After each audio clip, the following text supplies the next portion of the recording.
Lo que estás a punto de escuchar no es ficción. No es una exageración. Es la realidad de miles de colombianos que cada día se despiertan y enfrentan algo que la mayoría de personas nunca va a ver en su vida. Y antes de que empiece, necesito pedirte algo. Si este tipo de contenido te parece importante, si crees que estas historias merecen ser contadas, suscríbete ahora mismo y déjale un like a este video. No cuesta nada. Pero para estas comunidades, que alguien las vea, que alguien las escuche, lo significa todo. Listo. Ahora sí, empecemos. Hay algo que los noticieros no muestran.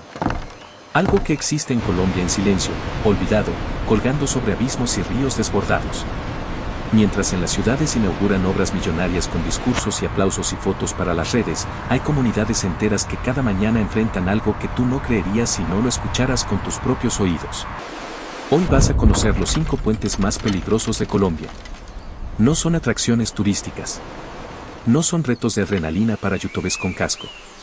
Son el único camino que tienen miles de personas para llegar a su trabajo, llevar a sus hijos a la escuela o simplemente seguir vivos al final del día.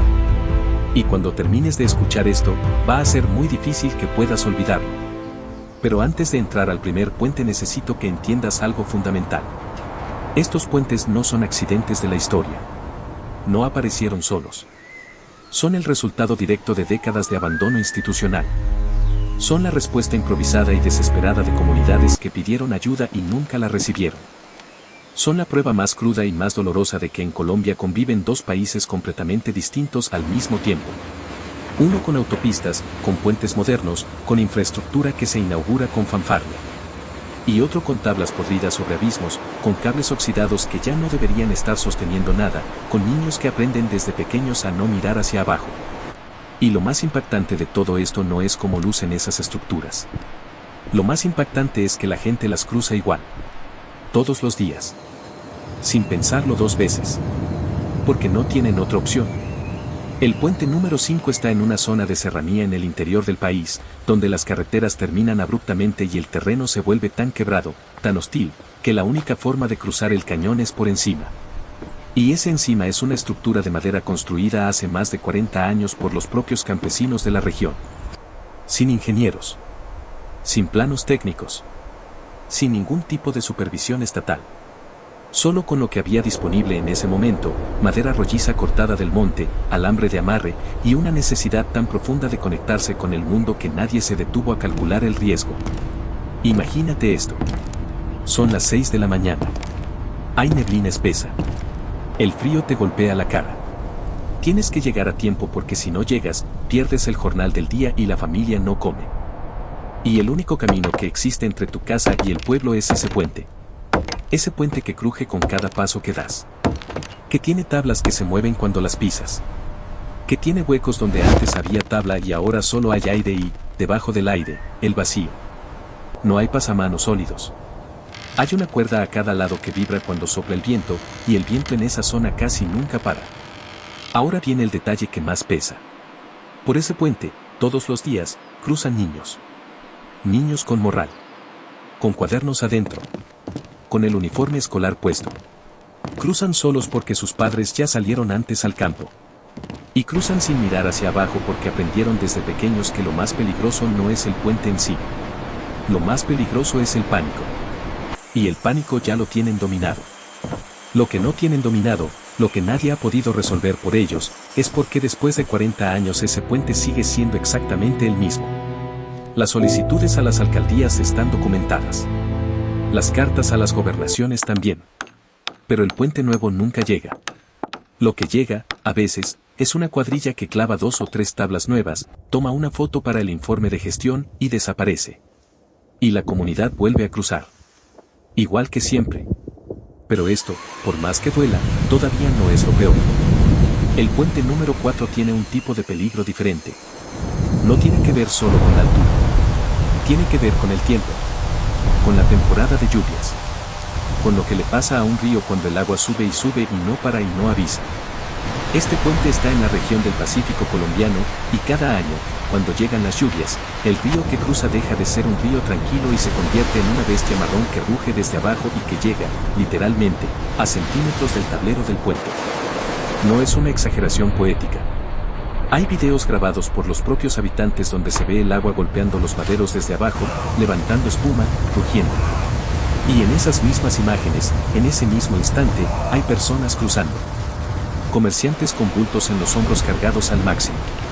Mujeres con canastos en la cabeza manteniendo el equilibrio. Hombres empujando motocicletas a mano porque si las sueltan, la vibración del puente las tira directo al río. ¿Por qué cruzan así, en esas condiciones, con ese nivel de riesgo visible? Porque al otro lado está el mercado. Está el hospital. Está la conexión con el resto del país. Y si no cruzan ese día, la familia no come.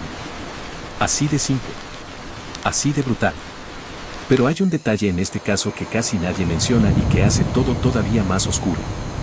No existe un registro oficial claro de cuántas personas han caído en ese río a lo largo de los años.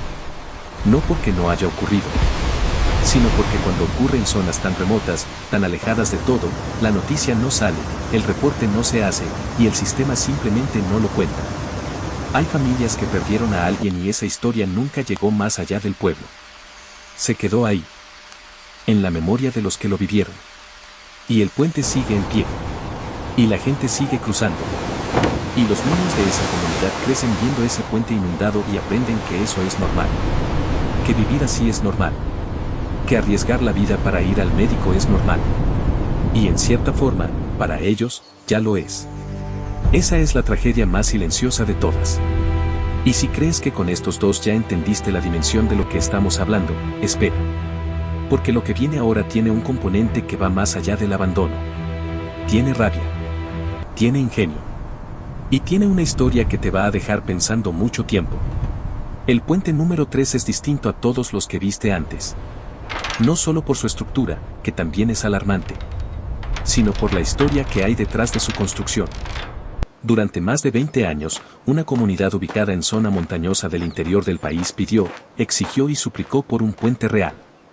Con estructura sólida. Con diseño técnico. Con garantías de seguridad. Enviaron derechos de petición. Hicieron marchas. Bloquearon vías. Hablaron con políticos en campaña que prometieron y prometieron y prometieron. Y año tras año, la promesa volvía con cada elección. Y la obra nunca llegaba. Entonces tomaron la decisión más radical y más humana que podían tomar. Lo construyeron ellos mismos. Con un cable de acero principal que consiguieron de una mina abandonada en la zona. Con listones de madera cortados del bosque cercano. Con amarres hechos completamente a mano. Sin planos. Sin cálculos de carga.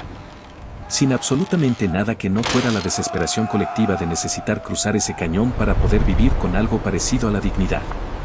Y lo lograron. El puente quedó en pie. Colgante, inestable, oscilante con el viento, con un movimiento que marea a quien no está acostumbrado. Pero en pie. Y funcional. Ahora viene lo que nadie te cuenta. Ese puente es técnicamente ilegal. Fue construido sin permisos, sin supervisión, sin cumplir ninguna norma de ingeniería ni de seguridad. Lo que significa que si algo pasa, si alguien cae, si la estructura cede en el peor momento, el Estado no asume responsabilidad alguna. Ninguna. La comunidad construyó su propio puente, asumió todos los riesgos sola, y el mismo Estado que nunca cumplió su promesa podría, en teoría, demoler esa estructura por no tener los papeles en regla. Esa paradoja no es un error del sistema. Es el sistema funcionando exactamente como fue diseñado para ciertas regiones del país. Y eso es lo que nadie dice en voz alta. Pero lo que sigue ahora es todavía más difícil de procesar. Porque el siguiente puente no es una historia de abandono puro. Es una historia de algo que duele más que el abandono. Es una historia de intervención convertida en burla. El puente número 2 tiene una particularidad que lo hace único en esta lista. No es el más alto. No es el más viejo. Pero es el que mejor ilustra un tipo de crueldad institucional que no necesita mala intención para existir. Solo necesita indiferencia, burocracia bien ejecutada y una foto de obra para el informe de fin de año. La situación era esta. Un puente en zona rural, deteriorado, con estructura claramente comprometida, había sido reportado como peligroso durante años. Las fotos que circulaban en grupos locales mostraban tablones podridos, barandas que cedían con el primer empuje, cables oxidados que ya no tensaban como debían tensar. Finalmente, después de años de insistencia, llegó la noticia que todos esperaban. El gobierno departamental había aprobado los recursos para la reparación. Había contrato firmado. Había empresa asignada. Había cronograma oficial. La obra comenzó. Los habitantes vieron llegar maquinaria. Vieron trabajadores con cascos y chalecos reflectivos. Vieron movimiento real. Y sintieron, por primera vez en mucho tiempo, que algo verdaderamente iba a cambiar. Luego la obra paró. Sin explicación. Sin comunicado oficial. Sin fecha de reinicio. Un día los trabajadores estaban y al día siguiente no estaban. Y el puente quedó exactamente como estaba antes, con la diferencia de que ahora tenía marcas de trabajo interrumpido que lo hacían ver todavía más precario e inestable que antes de que tocaran nada. Lo que vino después fue lo que realmente heló a la comunidad. Cuando alguien buscó en los registros públicos el estado de ese contrato, encontró algo que no tenía explicación lógica posible. El contrato figuraba como ejecutado. La obra, en papel, estaba terminada y entregada. El dinero, en papel, había sido utilizado en su totalidad. Pero el puente seguía igual. Exactamente igual. Y la pregunta que nadie ha podido responder con claridad es la misma que siempre flota sobre estas historias sin encontrar dónde aterrizar: ¿dónde fue ese dinero? No hay respuesta oficial satisfactoria. Hay una investigación abierta que lleva años dando vueltas sin resolverse. Y hay una comunidad que sigue cruzando ese puente deteriorado, el mismo de siempre, mientras en algún archivo del departamento existe un documento firmado que certifica que el problema ya fue resuelto. Eso es lo más aterrador de este caso. No la estructura física del puente. La mentira documentada que lo rodea. Y aún así, con todo lo que acabas de escuchar, ninguno de estos cuatro es el más peligroso. El número uno es otro nivel completamente diferente. Y tiene una historia que no vas a poder sacarte de la cabeza fácilmente. El puente número uno tiene nombre dentro de la comunidad que lo habita. Tiene historia. Y tiene muertos. No voy a suavizar esto porque no merece ser suavizado. Este puente ha cobrado vidas. No es una suposición ni un rumor que circula. Hay testimonios directos de habitantes de la zona. Hay registros periodísticos locales. Hay memoria colectiva viva de una comunidad que recuerda con precisión los nombres de quienes cayeron y las fechas en que ocurrió. Y a pesar de todo eso, a pesar de cada una de esas historias que pesan como piedras, el puente sigue en uso. Hoy. En este momento mientras escuchas esto. Está ubicado a una altura que corta la respiración solo con describirla. La estructura cuelga sobre un cañón profundo en una zona de topografía extrema donde no existe ninguna ruta alternativa accesible por tierra. Para llegar al pueblo del otro lado por cualquier otro camino habría que dar una vuelta de varias horas por trochas en mal estado que en temporada de lluvia se vuelven completamente intransitables. El puente, entonces, no es una opción entre varias. Es la única opción que existe. Y la gente que lo cruza lo sabe perfectamente. Por eso cruzan con todo lo que tienen. Con animales de carga. Con mercancía pesada. Con motocicletas empujadas a mano. Con niños cargados en brazos apretados contra el pecho. Existe un video grabado por un habitante de la zona que circuló durante un tiempo y que muestra algo que es difícil de ver con calma. Se ve el momento exacto en que una sección del tablero del puente cede parcialmente bajo el peso de las personas que están cruzando. Se escucha el crujido seco de la madera. Se ve el movimiento brusco de toda la estructura. Y las personas que están cruzando en ese preciso instante se detienen. Se miran entre ellas por un segundo que se siente eterno. Y después de ese segundo, siguen cruzando. No corren hacia atrás. No gritan. Siguen.